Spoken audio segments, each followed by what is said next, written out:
Ahí estamos grabando. Bien, bienvenidos a todos. Esta clase vamos a terminar la serie de presentaciones de los métodos que estamos estudiando y para eso sus compañeras Victoria y Valentina nos van a presentar el método de inversión con el algoritmo del vecindario. Así que las dejo con ellas. Buenos días a todos y todas. Nosotros con Valentina les vamos a presentar sobre el método de inversión, en particular sobre el algoritmo del vecindario. Pasa lo siguiente. Ya como introducción, el proceso de inversión sísmico es aquel que a partir de una curva de inversión se obtiene un perfil de velocidad de propagación de ondas en profundidad. Existen distintos métodos para efectuar este proceso. Por un lado están los métodos iterativos, que lo que hacen es linealizar el problema a partir de un modelo inicial propuesto hasta encontrar uno que se ajuste bien al problema. La desventaja de estos métodos es que el resultado depende del método inicial, además de que no todos los problemas con los que se trabajan son lineales. Por otro lado están los métodos de búsqueda global o aleatorios, que a pesar de tener un mayor costo computacional, son capaces de trabajar con problemas que se escapan de los supuestos de linealidad, además de que no necesitan un modelo inicial para empezar, ya que introducen la aleatoriedad de la generación de los modelos. Dentro de esta categoría encontramos los métodos de reconocimiento simulado, el algoritmo genético y el algoritmo de vecindario. Este en el que nosotros nos vamos a enfocar, ya que es el que se ocupa en el software Geopsy, que es el que vamos a ocupar en el curso. Bien. Una forma común de formular un problema de inversión geofísica es a través de un espacio finito de parámetros, donde cada punto en el espacio representa un set de parámetros que describen las propiedades físicas de la Tierra, como lo son la velocidad de onda, el espesor, etc. Es decir, cada uno de estos puntos en el espacio representa un posible modelo que mejor se ajusta a los datos observados.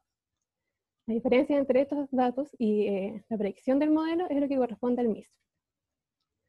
En muchos casos existe la posibilidad de que más de uno de los modelos sea una buena aproximación de los datos obtenidos, así que una forma de obtener un solo modelo óptimo es caracterizar todo este conjunto de modelos que tienen un menor MISFIT, generar tantos modelos como sea posible de estos y después analizar cada uno de ellos.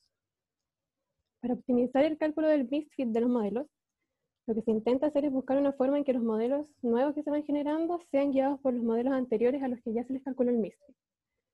Una forma de hacer esto es generar una superficie aproximada de MISFIT en torno al espacio, después asignar una parte de esta superficie a cada uno de los modelos, que es lo que se conoce como el vecindario, y en los vecindarios asignados a los modelos con un menor MISFIT se van generando los nuevos modelos.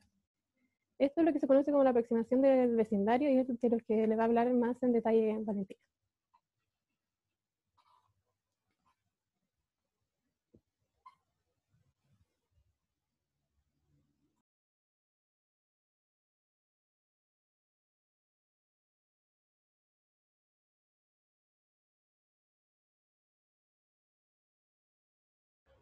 Vale, No se escucha. Sí.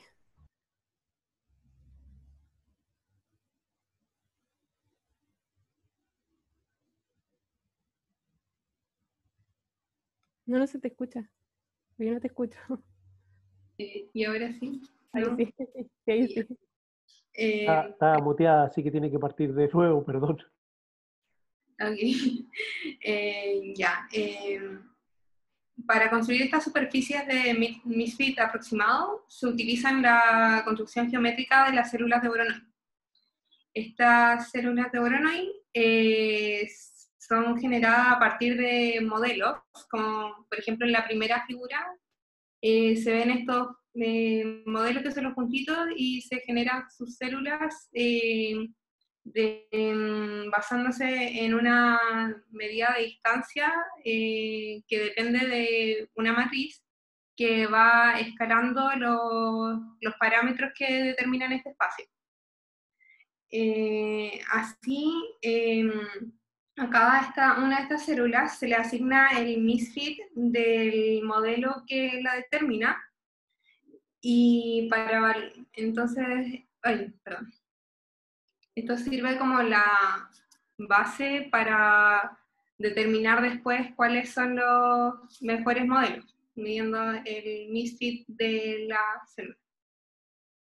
Otra propiedad importante de las células de Voronoi es que su tamaño y forma están determinados por el modelo en el que se están centrando. nada está impuesto externamente. Así, cada célula es única y el tamaño de esta es inversamente proporcional a la densidad de muestra. Como se puede ver en la segunda y tercera imagen, en las partes donde tenemos más células, estas son más pequeñas. También se debe notar que si se utiliza la superficie de Misfit aproximada para generar los nuevos modelos, esto solo cambia la célula internamente, y una vez que se calcula en su Misfit, aumenta la resolución local de las células. Como se puede ver en las imágenes también, que en las partes que están más muestreadas son las partes que tienen menor misfit. Luego, el algoritmo del vecindario, que parte con esta aproximación, se puede explicar simplemente con los pasos que están en la figura. Primero se seleccionan una cantidad de modelos que pueden uniformemente o no dentro del espacio parametrizado. Luego se le calcula el misfit a cada uno de estos modelos y se le asigna ese misfit a su vecindario. Luego dentro de estos modelos se eligen los con el menor misfit y dentro de las células de estos modelos se vuelven a generar nuevos modelos y se vuelven a buscar los mejores y se vuelven a generar nuevos y así. Entonces, sí, se podría decir que la filosofía del modelo es que los nuevos modelos se van concentrando en el vecindario de los modelos con menor misfit.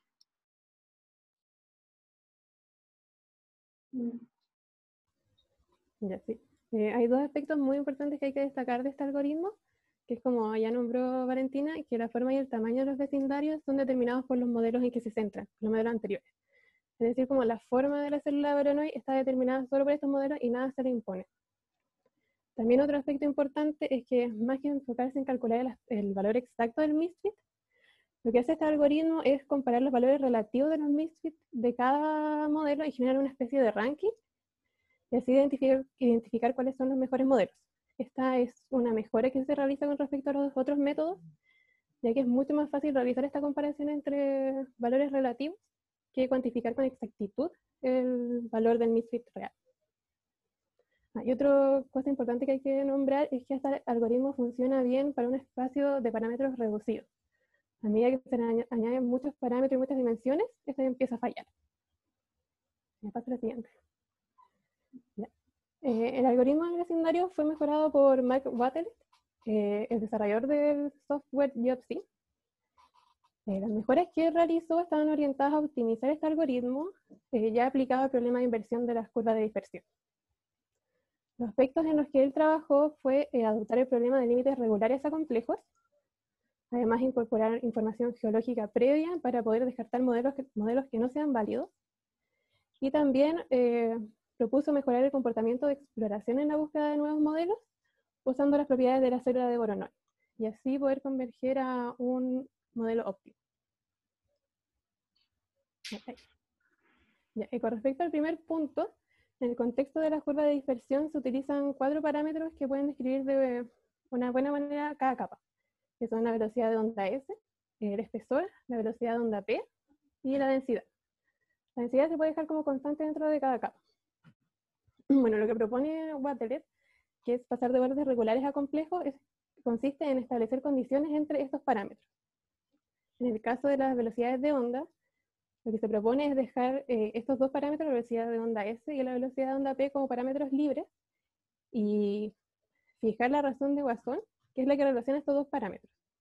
Así, de esta forma queda el espacio parametrizado por un borde irregular, y los parámetros de velocidad de onda S y P pueden tomar cualquier valor que cumpla con esta condición de la razón de Poisson. Con respecto al espesor, lo que propone es dejar este parámetro libre y establecer condiciones sobre la profundidad. Así se pueden evitar problemas con la distribución de los espesores de las capas en el espacio que se está estudiando. Y la única condición que habría que imponer es que la profundidad de las capas profundas sea mayor que la profundidad de las capas más superficiales. Otra de las mejoras que él propuso era la de incorporar información geológica previa y así poder limitar modelos que sean válidos respecto a esta información. Un ejemplo de esto son las zonas de baja velocidad, que pueden provocar problemas a la hora de generar las curvas de dispersión, en particular en las altas frecuencias. Además de que puede aumentar la no unicidad del problema. Esto quiere decir que puede que haya más de una solución, una buena solución para el problema. Esto define un límite regular que solo se puede estimar con prueba y error. Así que mientras no haya información geológica que indique una presencia de estas zonas en la zona de estudio, se pone la condición de que la velocidad aumenta con la profundidad. Y así con estas dos mejoras uno puede ir descartando modelos que no sean válidos. Y en el caso de que se produzcan estos modelos que no sean válidos, se descarta. Bueno, otra de las mejoras que propone Wakelet es que se pasa de un mecanismo, o sea, un régimen de escalamiento estático del algoritmo original a un escalamiento dinámico. Esto tiene que ver con las formas de las células de Voronoi. Como se mencionó anteriormente, las fórmulas de las células de Voronoi están dadas por por una distancia que depende de una matriz y que va escalando los parámetros. Lo que propone Wakelet es que esta matriz se vaya cambiando para así darle más prioridad a algunos parámetros en temas de resolución. Así, por ejemplo, las células pueden ir agrandándose o achicándose dependiendo del parámetro en el que uno se está enfocando en la búsqueda. Y bueno, todas estas modificaciones y el método en sí lo estamos viendo en el contexto de la inversión de las curvas de dispersión, pero pueden ser útiles en otros problemas que necesiten incorporar información previa de una manera controlada. Finalmente, para ir cerrando la presentación, podemos decir que en el contexto de los métodos de la inversión, el desarrollo computacional le ha dado gran popularidad a los métodos de búsqueda global, dentro de los que se encuentra el del vecindario. La particularidad de este es que ocupa modelos previos para guiar la generación de nuevos modelos. Otra cosa muy importante que introduce es el uso de las células de Voronoi, que permiten tener una menor cantidad de parámetros de control, ya que dependen solo de sí mismas. Y bueno, después podemos ver que al algoritmo original se le hicieron ciertas mejoras que ayudan a asegurar la convergencia a una solución global, a disminuir la no unicidad del problema y a mejorar el comportamiento de exploración del algoritmo con el escalamiento dinámico, esto último. Y sí, nuevamente una conclusión súper importante es que el rango de aplicaciones de este algoritmo no está limitado solamente a los problemas de curva de dispersión. Y eso, terminamos nuestra presentación. Muy bien, muy buena presentación. ¿Dudas de sus compañeros? Yo tengo una pregunta. Adelante. Mencionaban sobre que el algoritmo era iterativo y en el fondo como que aumentaba su resolución en torno a la zona como de misfit más pequeño, pero ¿cuáles son como ¿cómo se llama? Los criterios para salirse del loop, como una cantidad de iteraciones máxima, encontrar un misfit en un cierto umbral o algo así, no sé. Quizás es muy específica la pregunta, no sé.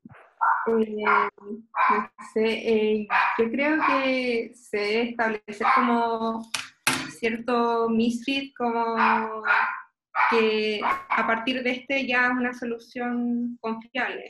No sé, yo no sé, una vez jugué el Yoxi y por lo general como que queda pegado en un número y ahí hay que ver que un misfit y hay que ver que ese sea un número chico.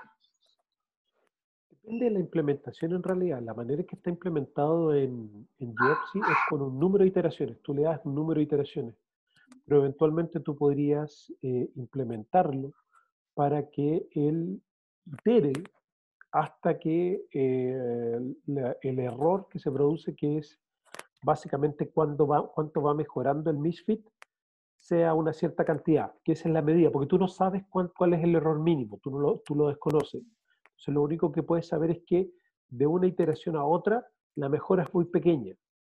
Por ejemplo, yo utilicé el método del vecindario para una inversión de un modelo de fuente, y lo que hice ahí es un cierto número de iteraciones, pero si en la última iteración él mejora mucho el modelo, eso quiere decir que la mejora es más allá, yo le puse un 2%. Si la reducción del error es mayor a un 2%, agrégale 10 iteraciones más. Porque la gracia es que el gallo vaya iterando hasta que ya no realmente no está mejorando mucho la solución. Pero eso depende de la implementación, ¿cachai?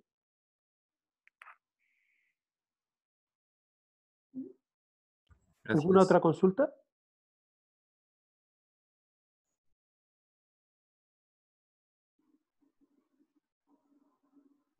Parece que estuvo muy buena la presentación. Yo la encontré buena de todo caso. Gracias. Sí, gracias.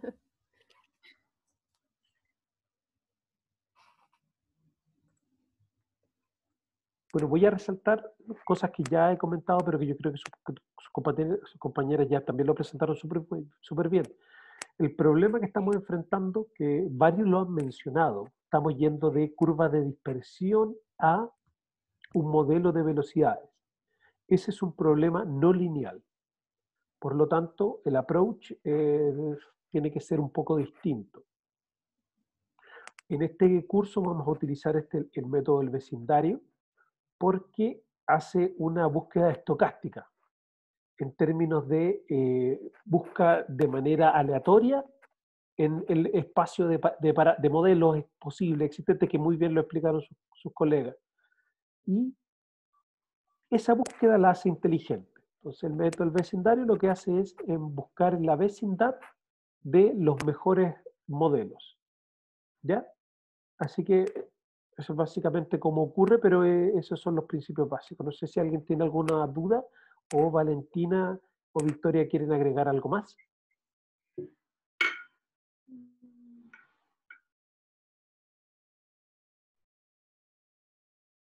Creo que no. ¿Vieron el mensaje subliminal que les pidió Rogelio de mandarle las preguntas? Y por favor también subir la presentación a material del curso para que sus compañeros también la tengan y la puedan consultar y resolver todas sus dudas. Uh-huh. Sí, se lo mandamos al tiro.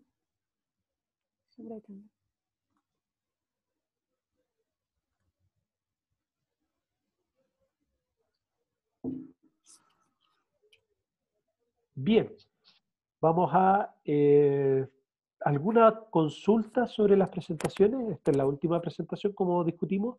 No sé si hay alguna duda sobre ellas.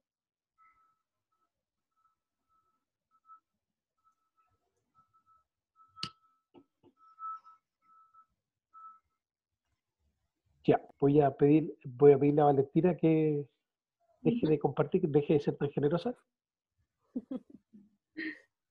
Entonces, jóvenes, voy a volver a repetir. Esta segunda parte del curso es la parte aplicada, donde vamos a procesar datos de métodos de ondas superficiales, datos que ya fueron recolectados, y vamos a aplicar los métodos que hemos visto, SPAC, FK, más WNO. Borja se nos unió al final y le pusimos este método, pero fue muy interesante la presentación de Borja porque fue muy genérica en términos de los métodos de ondas superficiales. Bastián, profe. Bastián, chuta, me equivoqué, tenés razón. En la edad. Bastián hizo la presentación, pero lo hizo muy genérica, así que está muy bien. Y vamos a aplicar cada uno de estos métodos en un software que ahora Rogelio y Kenen les van a contar. Y para eso, yo les voy a entregar un set de datos, que son de distintos puntos de nuestro país fueron medidos básicamente con el mismo tipo o el mismo principio. Son distintos porque corresponden a distintos puntos, pero es básicamente en términos de proceso es el mismo. Y para eso, en un curso, en el foro les voy a poner todos los posibles números y ustedes me avisan cuál de esos set de datos quieren y yo se los voy a enviar para que a partir de la próxima semana ya iniciemos el proceso de datos. ¿Ok? Así que les pido que revisen los cursos, que elijan un número, les insisto, son todos iguales, algunos de Santiago, Coquimbo, La Serena y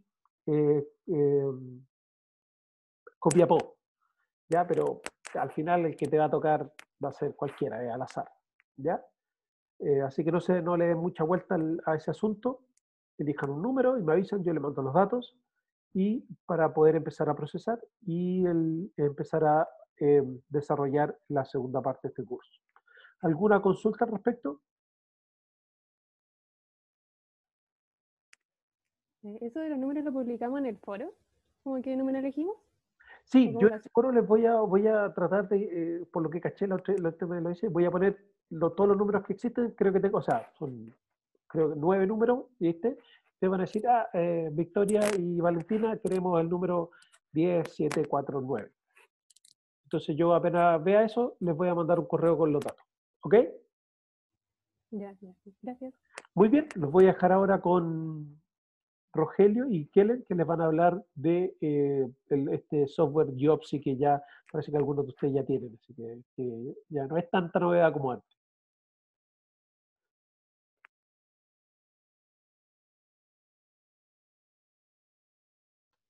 Aló, creo que ahí me ven, ¿no? Ahí sí te vemos y te escuchamos. ¿Se ve? Perfecto. Bueno, vamos a hablarles ahora de un poco del software que vamos a estar implementando. Y me gustó un poco esta imagen porque representa las dos partes del cerebro, ¿no? La parte matemática, que es lo que hemos estado viendo, la parte inicial del curso, bueno, hasta hoy, toda la parte matemática, la parte de las ecuaciones, pero hace falta la otra parte del cerebro, la parte creativa, la parte de aplicación y la parte de desarrollo. Entonces podemos ver que están juntos los dos, ¿no?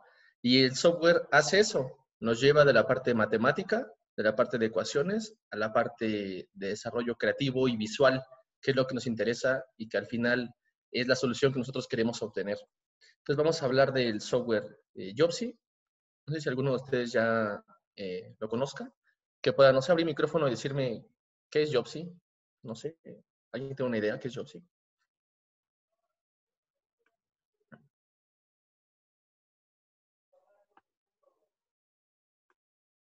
¿Ha escuchado de Jobsy? A ver, en Yo el lo he chat. escuchado, nunca lo he usado, pero en un ramo nos hicieron usar algo parecido, que era como funcionaba diferente porque la interfaz era distinta, era como más antiguo, ¿no? Era como un paquete de muchas herramientas, pero no era Jobsy, pero era parecido. Ya, bien digo, gracias. Bueno, pues Jobsy es un paquete o es un software que procesa datos de ruido sísmico. Y bueno, Jobsy no se podría entender si no se entiende el proyecto Sésame, ¿no? Jobsy parte del proyecto Sésame, que está constituido por varios personas, varios europeos. Y Sésame viene de estas siglas, ¿no? Side Effects Assessment Using Ambient Excitations. Y aquí viene tenido Sésame.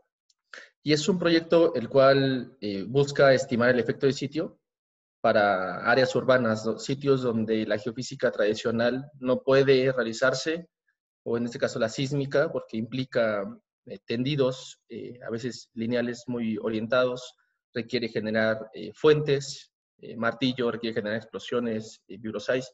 Entonces, para ciudades urbanas, los métodos geofísicos tienen muchas limitantes. Y bueno, tratando de abordar ese problema mediante el análisis sísmico, desarrollaron un software que nos permite analizar datos continuos de ruido sísmico y poder hacer diferentes tipos de procesados. Este software se ha venido desarrollando desde hace unos 15 años más o menos, un poquito más, pero ya abierto así libremente con buenos resultados, hace poco, relativamente poco, ¿no? Aquí viene la liga del Sésame y de Jobsy, donde ustedes pueden encontrar el proyecto Sésame, que les va a dar también una idea de qué es lo que vamos a utilizar y por qué, ¿no? Que es la parte principal. Entonces, aquí está la página de Jobsy. Es una página que ustedes pueden accesar libremente. Esta es la interfaz de entrada. Y no sé si alguien quiera leer el proyecto Jobsy. No sé si lo quiere pasar al español o el inglés. La idea es que entremos todos a ver qué es Jobsy, ¿no? O léanlo nada más ustedes ahí en su mente, qué es, mientras yo sigo hablando un poco, ¿no? Y bueno, este proyecto Jobsy busca analizar datos de ruido sísmico continuo y por lo regular tiene muy buenos resultados. Desde luego que Jobsy está programado y asume muchas condiciones, pero dentro de esas condiciones, bueno, en lo personal creo que sí tiene buenos argumentos y tiene buenos resultados. Entonces, vamos a ver que existe dentro de esta misma página artículos, existe información que nos van a permitir comprender un poco qué nos llevó o qué llevó al proyecto Sésame a crear este software libre que se llama Jobsy. Tienen algunos patrocinadores también de este software, algunos que están acá abajo, pero principalmente toda su paquetería es libre, todos sus módulos también son libres, cada vez se ha ido añadiendo más módulos, se ha ido añadiendo otro tipo de sísmica, pero para lo que se originó funciona muy bien, que vamos a ver un poquito más adelante. Bueno, ya vemos que esa es la interfaz de Jobsy inicial. Vamos a ir al apartado donde dice descargas y vamos a encontrarnos con un paquete como esta, una plataforma como esta. Esta plataforma tenemos separado por cada uno de los módulos que tiene, en este caso el módulo de inversión, el módulo de plotear, etcétera. Vienen muchos módulos, que el cual nosotros tenemos que darle una palomita, un check a todos, y descargar. ¿Por qué? Porque estos módulos nos van a ayudar a realizar todos los procesos que vamos a hacer en Jobsy. Por ejemplo, el de Inver es el módulo en el cual vamos a realizar las inversiones.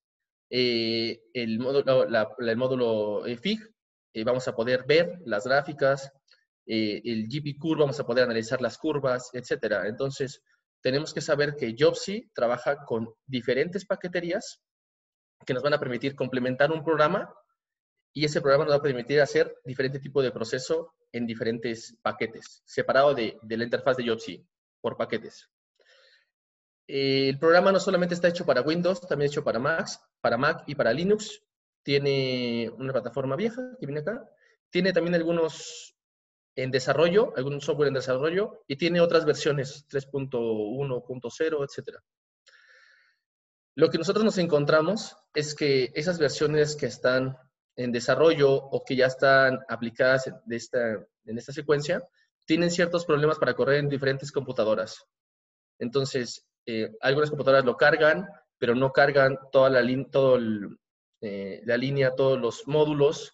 Otras no permite cargar archivos, otras no guarda, otras el modelo de inversión se traba, en otras colapsa.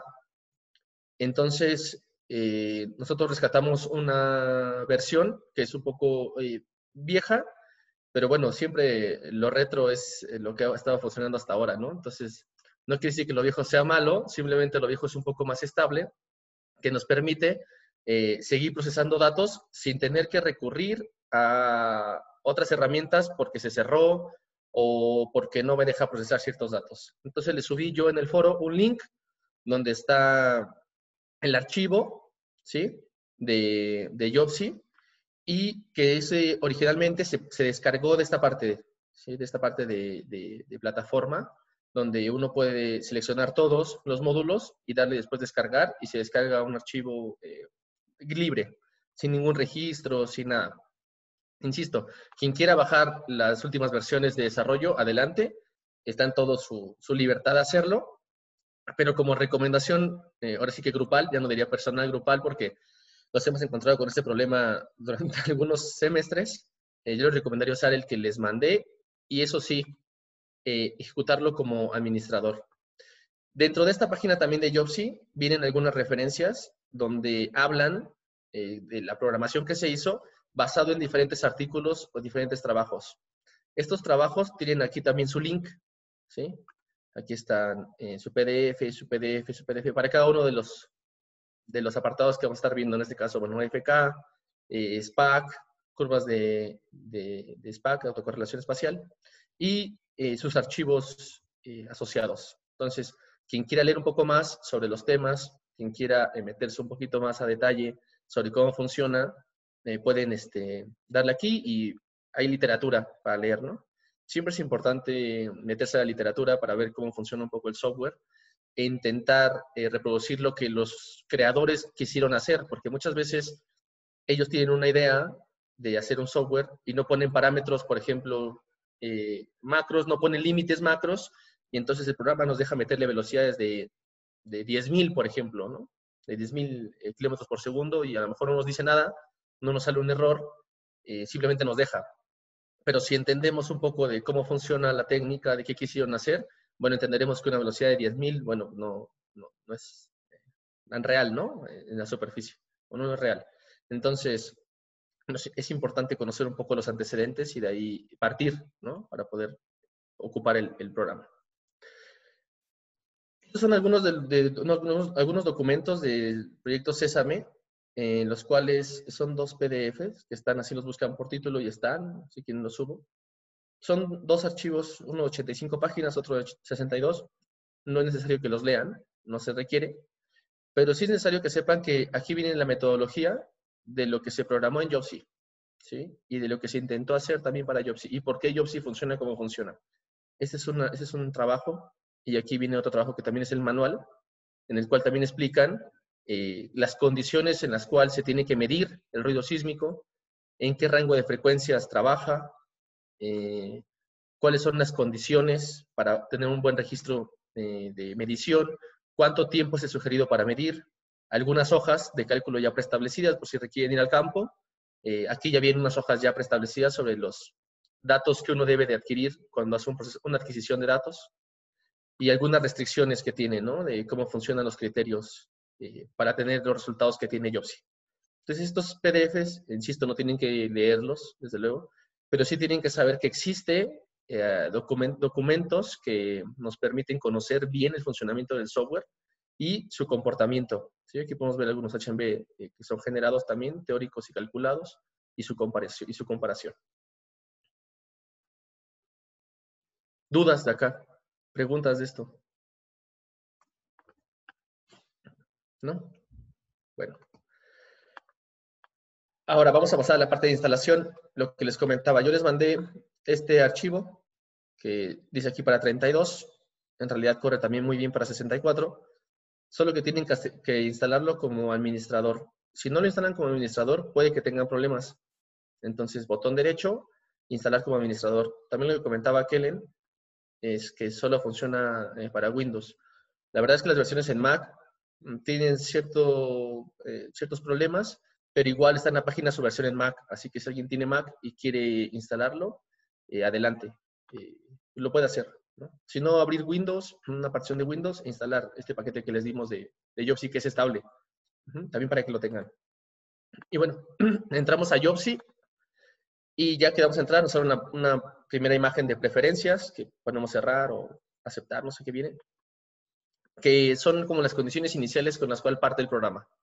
Asumimos que las condiciones iniciales son correctas, le ponemos aceptar, y nos va a abrir esta interfaz, ¿sí? Esta interfaz en la cual nos muestra aquí los archivos, nos muestra acá una interfaz, bueno, la parte gris que no está llena, pero se tiene que ir llenando poco a poco con los procesos que vamos a ir haciendo. Pero prácticamente viene un menú, vienen para cargar, guardar, importar, exportar archivos, y después vienen unos iconitos por acá, ¿sí?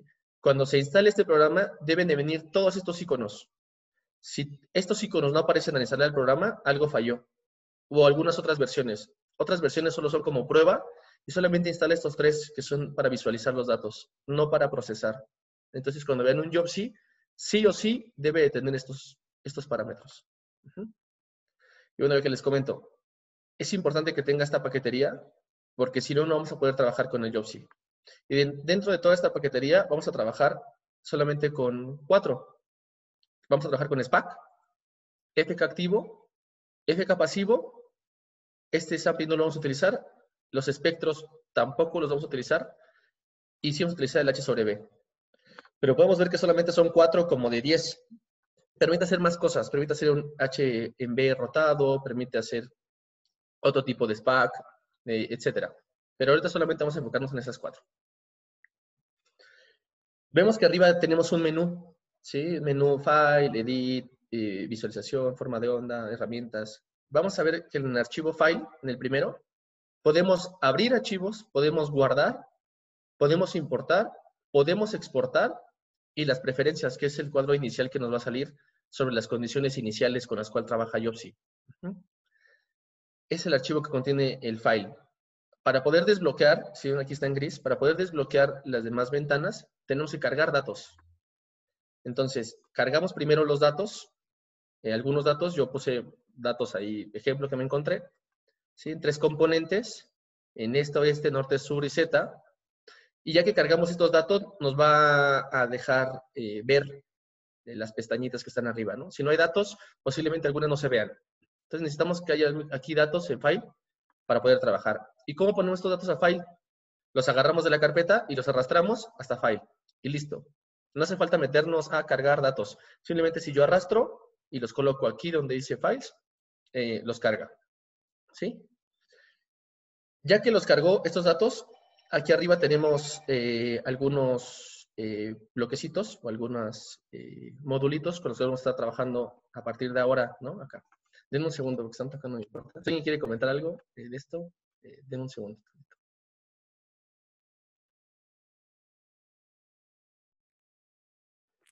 Lo que está presentando Rogelio es una introducción al software. Igual es bueno que se vayan familiarizando con eso para que traten de bajarlo y empiecen a ver si aparecen los iconos. Como comentaba Rogelio, si no aparecen los iconos de proceso, la instalación quedó mala y la verdad hubo una época que uno podía hacer un truco y lo podía arreglar. Pero ahora estas nuevas instalaciones hemos probado e iterado que si no aparecen, mejor borrar todo y partir de cero. Ahí ya rellené lo suficiente. ¿Estamos listos? Sí, profe, estamos listos. Sí, gracias. Bueno, les comentaba, tenemos que cargar los datos y visualizarlos, no solamente es cargarlos. Entonces, los cargamos y aquí tenemos 3 pestañitas que vamos a ver un poquito más adelante. Pero ya que cargamos estos datos nos permite abrir las siguientes pestañas que están arriba. En este caso, la forma de onda. Y es importante este apartado de forma de onda porque aquí vamos a ver, si no es que todo lo que nos deja hacer casi Jobsy desde la parte de procesamiento de datos previos, ¿sí? No digo que todo, casi todo, porque se puede hacer todavía otros procesos más, pero aquí nos deja, por ejemplo, quitar tendencia, nos deja aplicar filtros, nos deja aplicar un blanqueamiento, nos deja recortar la señal, nos deja pegar la señal, decimar la señal, es decir, nos permite hacer un preprocesado de la señal antes de ser procesada. Y eso es súper importante porque los datos crudos o los datos originales no están limpios. Los datos tienen, ahora sí que como es ruido, en realidad hay ruido dentro del ruido. Entonces nosotros tenemos que filtrar o tenemos que buscar la forma de eliminar ciertas señales que no son de nuestro interés. Por ejemplo, en este caso, los sismos no son de nuestro interés. Entonces tenemos que filtrar. Si hay muchos sismos o si hay sismos, tenemos que filtrar para intentar evitar que no ensucie nuestro ruido sísmico continuo que represente el sitio. Entonces, nos permite esta forma de onda poder trabajar con los datos antes de poder realizar algún procesado. Eso es súper importante, que vamos a ir viendo más adelante. Ya tenemos la lectura de los datos, ¿sí? Y ahora necesitamos verlos en una tabla, porque esto de aquí, estos archivos representan datos en tabla, ¿sí? Representan señales en tiempo y también representan una ubicación. Entonces tenemos aquí 3 ventanitas que ya las llenamos, como les expliqué en un inicio, la parte gris. ¿Y cómo se llenan? Primero, la tabla de datos, es decir, se seleccionan los datos y se arrastran hasta este icono que es este mismo, tabla de datos. Y nos permite desplegar este contenido, ¿sí? Que nos da el nombre de la estación, la componente, norte, sur, vertical, el tiempo de referencia, tiempo inicial, tiempo final, frecuencia de muestreo, el DT, el número de muestras, y la duración del registro y las coordenadas. En este caso, la primera estación o la componente este-oeste tiene coordenada 10, 10, 0, la norte-sur 20, 20, 20. En realidad debe tener la misma porque es el mismo sensor. Yo le di coordenadas diferentes para ver que en el mapa, que es este otro icono, que es el segundo que estamos viendo, podemos visualizar su ubicación espacial, como lo tenemos acá, ¿sí? Entonces, no solamente los podemos ver en una tabla, sino podemos representar su coordenada en X, Y, Z. ¿Sí? Bueno, en Z no, porque es 2D, pero en X, Y, sí, en una tabla en un mapa, que también tiene las mismas coordenadas que yo le estoy dando aquí en el origen. Y el tercer modulito, bueno, el modulito que está aquí en medio, que es este que se ve como un pulso, hay una señal, medio pulso ahí de Rick, es la mitad. Ese nos va a permitir arrastrar, si arrastramos los datos a ese icono, vamos a poder observar la señal en tiempo. Y aquí abajo tenemos el tiempo, el vector tiempo, y por aquí tenemos algunos cuadritos azules. Si nosotros movemos estos cuadritos azules, dice aquí amplificar, dice aquí tiempo. Entonces, si yo muevo el de tiempo, lo que voy a hacer es un zoom, voy a acercar y voy a alejar. Si muevo la amplificación, voy a aumentar o disminuir la amplificación. Entonces, vamos a poder visualizar los datos en Jobsy, pudiendo modificar el tiempo, haciendo zoom, y pudiendo modificar la amplitud. Estos datos de aquí se ven ya quizá bonitos, pero estos datos ya están corregidos. Estos datos ya están filtrados, bueno, por algún tipo de corrección que ya tienen. Por eso es que se ven así bonitos. Muchos de los que vemos, obviamente, en la literatura y eso, son datos ya bonitos. No son datos crudos, porque los datos crudos son mucho más complejos que estos. Entonces, si ven de repente datos, ustedes como raros, o que no se parecen a estos, no pasa nada. Hay que precorregir para que podamos ver este proceso. ¿Dudas de esto? ¿Preguntas? ¿Se entiende? ¿Qué es Jobsy? Sí. Sí, ay, sorry. ¿No? Adelante. Las señales hay que entonces corregirlas antes de subirlas a Jobsy. ¿O se pueden corregir mismo? Buena pregunta. Ya que está aquí en Jobsy, nosotros lo tenemos que corregir con el apartado de forma de onda, que vamos a ver nosotros más adelante qué son las correcciones que se hacen para preprocesar una señal. Eso lo vamos a ir viendo más adelante. Sí. Pero las señales crudas entran a Jobsy y aquí en Jobsy se hace un preprocesado.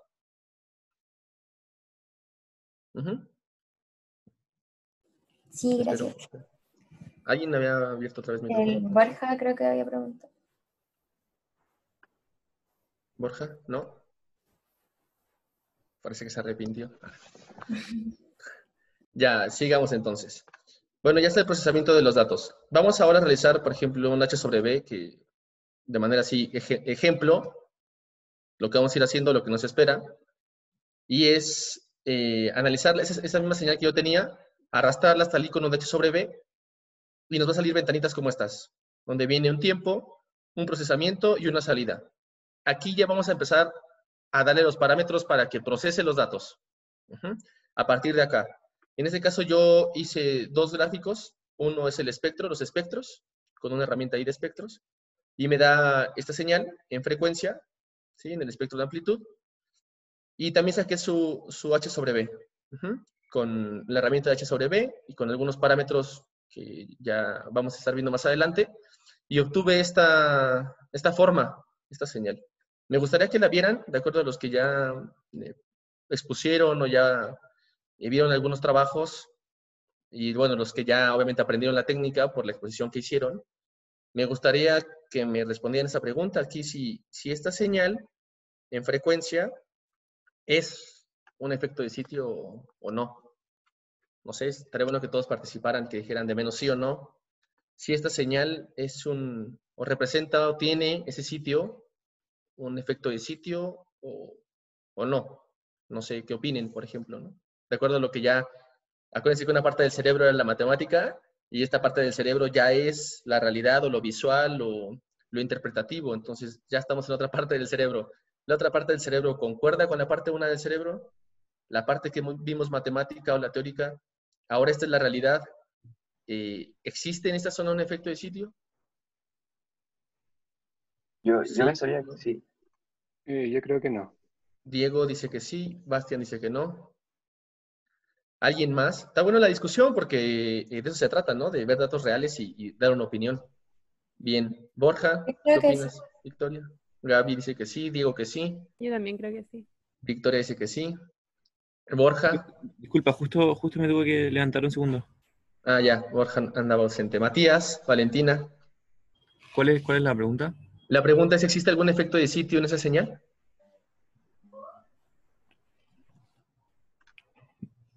Debería haberla.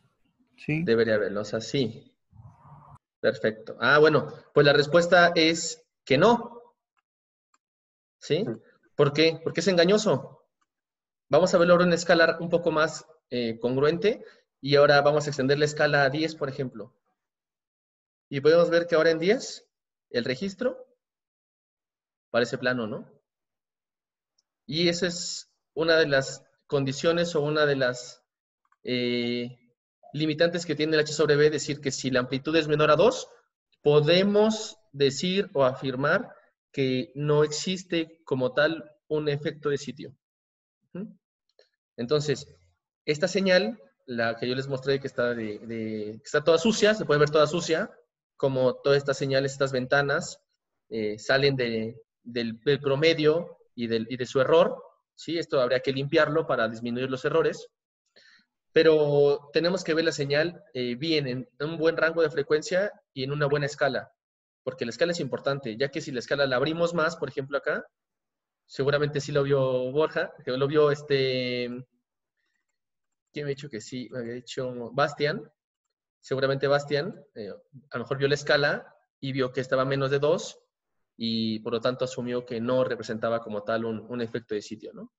Entonces, es algo con lo que nos vamos a encontrar. Es importante poner todo a la misma escala, porque eso nos va a permitir comparar. Si no ponemos todo a la misma escala, Jobsy nos va a hacer esto. Nos va a poner la escala que le gusta. Y no es la escala que le gusta a Jobsy, es la escala a la que nos interesa trabajar. Entonces, es la misma señal, esta que esta, solo con la escala un poco mejor para visualizar lo que queremos ver. Y podemos decir que este sitio casi es plano en cuanto a su amplificación en el contenido de frecuencias. ¿Sí? Y bueno, ¿qué sigue? Primero vamos a instalar a Jobsy. Segundo, como comentó el profe, tener registros, porque si no tenemos registros no podemos trabajar. Y tercero, tener bien las coordenadas de los datos. Las coordenadas espaciales del sitio, no tanto dónde es, o sea, no me interesa saber si es en cualquier región, por ejemplo, del territorio, pero sí me interesa saber si los sensores están alineados, si los sensores tienen una posición, si los sensores tienen alguna geometría en específico, como ya vimos, circular, lineal, en L, porque es importante la geometría. Entonces, conocer estos 3 puntos es importante y principalmente saber qué tenemos que hacer. Si tenemos que hacer H en B, solamente necesito la componente norte-sur, este-oeste y vertical. Si requiero hacer SPAC, no requiero las componentes horizontales, SPAC solo funciona con verticales. ¿Sí? Igual también, de la misma forma, si requiero FK, tenemos que saber qué queremos hacer para saber qué señales vamos a utilizar. Si cargamos 3 componentes y queremos hacer SPAC, va a salir un error, porque me va a decir que hay 3 componentes con el mismo nombre, porque va a estar este-oeste, norte-sur y Z. Entonces tenemos que borrar la este-oeste, norte-sur y solamente quedarnos con la Z, porque SPAC trabaja con la Z. Entonces, depende de lo que queramos hacer, es lo que tenemos que realizar para poder realizar ese proceso. Y luego, como apartado B, ¿qué sigue? Primero cargamos los datos. ¿Sí? Los observamos, ya vimos cómo arrastramos a la parte del gráfico, observamos los datos. Por regular, cuando uno toma datos, va al sitio, coloca el sensor, lo conecta, se espera que entre y camina a salirse de la zona. Bueno, pues esos pasos, ese caminar, y esa señal que llega en los primeros momentos está sucia, porque tiene pasos de nosotros, o se ven pics muy altos, se ven con un ruido que no es natural, sino es producido por la gente que está ahí. Igual cuando uno va a recoger los sensores, uno va, camina, genera ruido, llega al sensor, se espera tiempo porque a veces no ha acabado, o si ya acabó, genera más señal y corta. Entonces, al inicio y al final, casi siempre los datos de ruido, si no son continuos durante mucho tiempo, en los bordes tienen problemas. Es importante cortar para quedarnos solamente con la parte del ruido y no quedarnos con los bordes que son señales humanas propias del que va a ser la medición, ¿no? Por eso digo, cortar si es necesario. Luego hay registros que son 10 horas y solo utilizamos la hora 3 y la hora 4. Entonces, no hay problema porque no hay gente que pasó en esa hora, ¿no? A veces no es necesario cortar la señal. Es necesario corregir, ¿sí? Porque a veces el sensor tiene que estar horizontalmente bien, pero a veces el sensor está un poco inclinado, entonces la señal ya no llega bien en línea, sino llega un poco desfasada de su centro. La vertical a veces no hay problema, bueno, la vertical a veces también porque está inclinado, pero por eso también se tiene que corregir por la inclinación un poquito del sensor. Se tiene que filtrar, ingresar los parámetros. Como ya les comenté, hay una ventanita donde ingresamos parámetros de tiempo, de procesado y de salida. Procesar los datos, y ya que procesamos los datos, tenemos que observar los resultados. No solamente procesar y observar y acabé, no. Observar resultados, ver qué datos son los que destruyen mi señal o mi resultado, ver qué está sucio, ver qué no me conviene tener, ver qué me conviene filtrar, si el filtro lo hice bien, no lo hice bien, si no corregí bien, vuelvo otra vez a limpiar los datos y otra vez vuelvo a procesar los datos, ¿sí? Tengo que procesar, revisar, pensar qué es lo que está obteniendo, limpiar, corregir y volver a procesar. Ya el siguiente procesado ya va a ir más limpio, ya va a ir más corregido, ya va a ir sin tanta dispersión y eso nos ha permitido tener cada vez modelos mejor, porque como ya vimos los modelos de inversión y como vimos también la obtención de las curvas de dispersión, tienen mucho error, pero tendrán más error si nosotros no hacemos este procesado.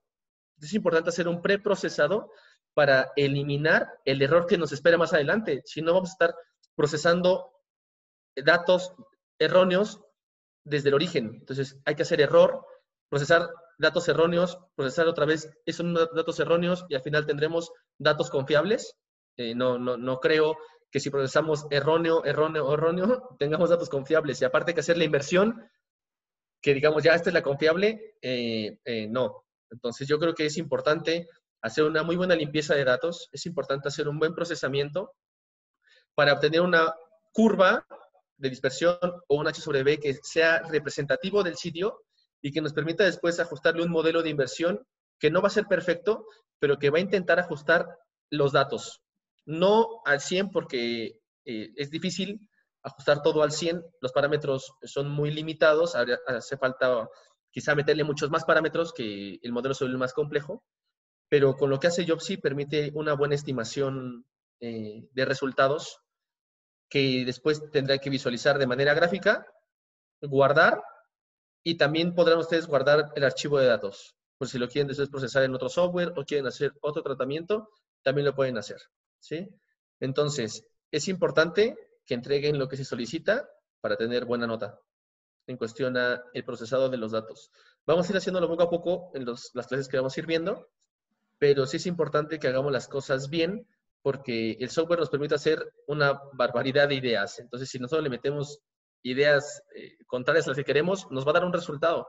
Y no es esa la idea, ¿no? La idea es limitar o restringir el software para que nos dé posiblemente los datos más confiables, que no sabemos si sean la realidad, pero de menos intentamos representar la respuesta del sitio mediante algunos modelos obtenidos. Entonces, dudas, preguntas. Esto es lo que es la parte como introducción del software Jobsy. Vamos a ir viéndolo más adelante en cuestión ya dentro, cómo se procesan los datos. Pero de entrada, queríamos como que ustedes vieran qué era Jobsy, de qué se trata Jobsy, cómo funciona y qué nos permite hacer y qué no nos permite hacer, que vamos a ir también viendo más adelante. ¿Sí? ¿Dudas, preguntas de esto? Yo tengo una consulta respecto a aproximadamente el tiempo de procesamiento del software. Por ejemplo, en la presentación de H sobre B vimos que recomendaban 20 minutos de señal. Entonces, esa cantidad de información, más o menos, ¿cuánto tiempo tarda en procesarse? Buena tu pregunta. En realidad es instantánea. 30 minutos es instantáneo. Aunque hagas ventanas de un segundo, yo creo que a partir de unas 5.000 ventanas, quizás se demora 30 segundos. Un minuto. Depende del computador. Pero en realidad es que Job sí es muy veloz. O sea, no tiene ese problema de tanto de procesamiento. Lo que sí no te permite, por ejemplo, es procesar días, así, 2 días o un día completo. Ya si quieres hacer ese tipo de procesado, ya Job sí no te deja. Te permite hacer 6 horas, 8 horas de procesado continuo con una buena computadora sin que se trabe. Eso sí te permite hacer. Hasta día, yo creo que un día te deja procesar bien Job sí. Y en cuestión al tiempo de adquisición, viene dado por tu objetivo, principalmente. Partimos desde el objetivo, por ejemplo, si el objetivo es ver 2 Hz, en realidad 2 Hz es una alta frecuencia con un periodo muy bajo. Entonces vamos a poder recuperar esos periodos muy bajos en poco tiempo. Pero si yo quiero ver, por ejemplo, 0.2 Hz, son frecuencias muy bajas, son periodos muy largos. Entonces, para yo poder ver periodos muy grandes, necesito hacer mediciones de mucho tiempo. Yo recomendaría, por lo que me he dado cuenta, que se representa ya muy bien la señal, cerca de 300 ventanas, aproximadamente. Entonces, si yo hago 300 ventanas de 1 minuto, requiero 300 minutos de medición. ¿Sí? Más o menos. Si yo quiero 300 ventanas de 10 segundos, bueno, pues requiero 300 segundos. No requiero, 3.000 segundos, que es menos de 1 hora, ¿no? 3.600 una hora, 3.045 minutos. Si quiero hacer ventanas de 5 segundos, quizá 40 minutos. Pero bueno, yo asumo 300 ventanas para no tener error, pero quizá con 100 en un sitio que es más estable pueda recuperar bien la señal. Quizá en un sitio que sea menos inestable, a lo mejor con 300. Pero a lo mejor en un sitio más competente, a lo mejor con 150 puedo recuperar bien. Entonces, la ventana o el tiempo de adquisición está dado por mi objetivo. ¿Sí? Si quiero encontrar frecuencias arriba de 10 Hz, quizá con 15 minutos muy bien las pueda representar. Pero si quiero hacer frecuencias de 0.5 Hz, 15 minutos no me construye una buena forma de apilamiento para poder recuperar esa señal del medio. ¿Sí? Entonces, Job sí me deja procesar bien los datos, pero de igual forma yo tengo que introducirle la ventana de acuerdo a mi objetivo. Y por eso es que es importante conocer bien el ventaneo, muy bien el ventaneo, porque eso nos va a permitir ahorrar recursos de procesamiento y ahorrar recursos en campo. Si yo conozco mi objetivo, podré decir, es necesario medir 35 minutos. Con eso yo recupero la señal. Pero hay sitios donde yo digo, aquí sí o sí requiero medir 1 hora y media, por ejemplo, para poder recuperar mejor la señal. Entonces, depende de los sitios, depende un poco de la experiencia y del objetivo, vamos a poder definir la ventana de procesamiento y el tiempo que requiere recuperar esas ventanas para el apilamiento. Eso. Muchas gracias. ¿Dudas? ¿Más dudas, preguntas? ¿El software requiere una conexión a internet o puede ejecutarse sin conexión? Puede ejecutarse sin conexión. Tengo entendido que sin conexión funciona. Nunca lo he probado, no me he dado cuenta de eso, pero no requiere estar conectado a internet de menos. Eso. ¿Dudas? ¿Preguntas? ¿Más? Yo creo que ahí estamos, profe. La idea entonces, Rogelio, va a ser que las próximas clases, mientras ustedes con qué les muestran voy a poner la cámara.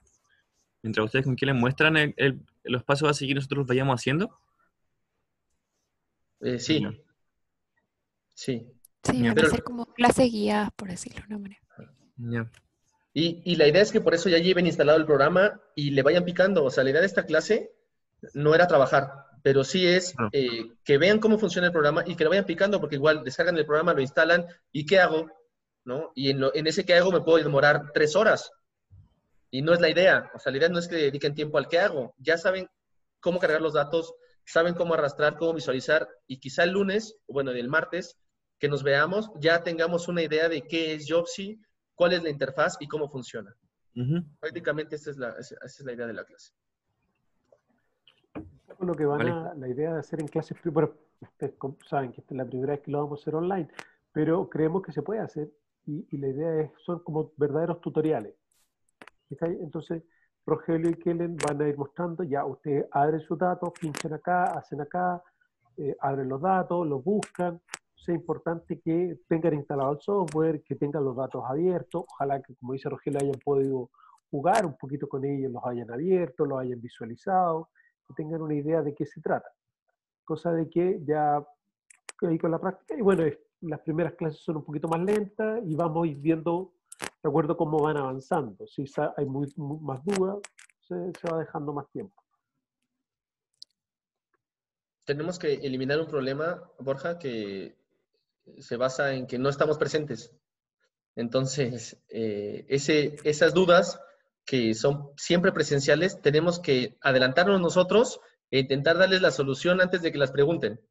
¿Sí? Entonces, porque entre pregunta y respuesta nos podemos demorar quizá un tiempo y no es la idea. Nosotros ya sabemos un poco cuáles son los problemas que se tienen siempre al procesar estos datos y queremos que una vez lo sepan antes de que nos lo pregunten. Esa es un poco como la ventaja que tenemos ahora o lo que intentamos hacer esta parte de explicar el software online, ¿no? Igual creo que les vamos a subir como un pequeño manual que tenemos. Entonces igual lo pueden ir mirando, yo se los voy a subir hoy día y pueden ir mirándolo desde ya, que viene con todo el procesamiento como de todas las señales, de todas las técnicas. Así que igual lo pueden ir mirando antes de las clases si quieren, porque vamos a seguir más o menos como la misma idea del manual. Pero eso es para que lo tengan de respaldo igual, para que procesen en su casa solos y ya en clase vemos como lo general y las consultas que tengan. Claro, lo del manual es súper bueno porque es básicamente una ayuda a memoria, entonces no tienes que estar ahí anotando porque son los iconos, el manual lo hizo la Kellen, está súper, súper bueno. ¿Cachai? También otro lado que también quiero hacer énfasis, si bien estos son tutoriales, como yo les mencioné, el software es muy bueno porque si bien viene con datos, con parámetros por defecto, te permite modificarlos todos. Entonces Rogelio te decía, oye, tú puedes, en un sitio en que necesitas medir solo 10 minutos, puedes medir 1 hora y media y estar mucho tiempo procesando para algo que realmente podía ser mucho menos tiempo. Entonces, todos esos parámetros, la idea es que los vayamos discutiendo, ustedes vayan probando también un poco, vayan preguntando, oye, este parámetro, este otro, ¿cuál vale la pena? El software es muy poderoso porque permite preprocesar los datos, vale la pena preprocesar, no vale la pena, lo hacemos, no lo hacemos, por qué lo hacemos, por qué no. Y vayan familiarizándose no solo con machacar y agarrar la cuestión y ser robotito, sino que básicamente tengan las capacidades para implementar estos métodos con un mayor conocimiento. ¿Ok?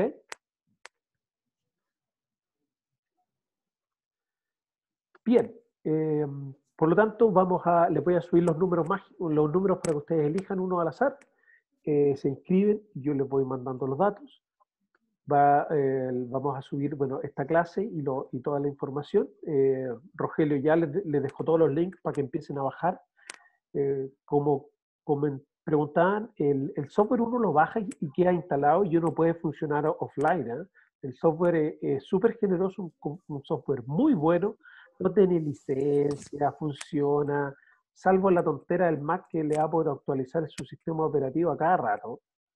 Funcionaría fantástico, ¿cachai? Pero una vez que lo tenían dando, funciona fantástico y es muy, muy bueno para este tipo de trabajo. ¿Ok? ¿Alguna consulta antes de finalizar? Excelente. Entonces, vamos a dejar la clase hasta acá y vamos a, recuerden, completar los tests para ir a la hora. Rogelio va a subir ahora el de H sobre B y les va a dar el tiempo que acordamos. Nos vemos el próximo martes, donde la idea es que el martes hayan bajado el software, lo hayan probado, ojalá con los datos, y ya el martes tengamos que cada uno ya tenga el software corriendo en su computador. Entonces, el martes ya terminamos con eso. Quizás pueden empezar a mirar un poquito los datos para el jueves de la próxima semana ya empezar a procesar con las distintas técnicas. ¿Ok? Muy bien, jóvenes. Gracias a Rogelio por su presentación. Listo. Gracias a Kellen y a la última presentación. Y nos vemos la próxima semana.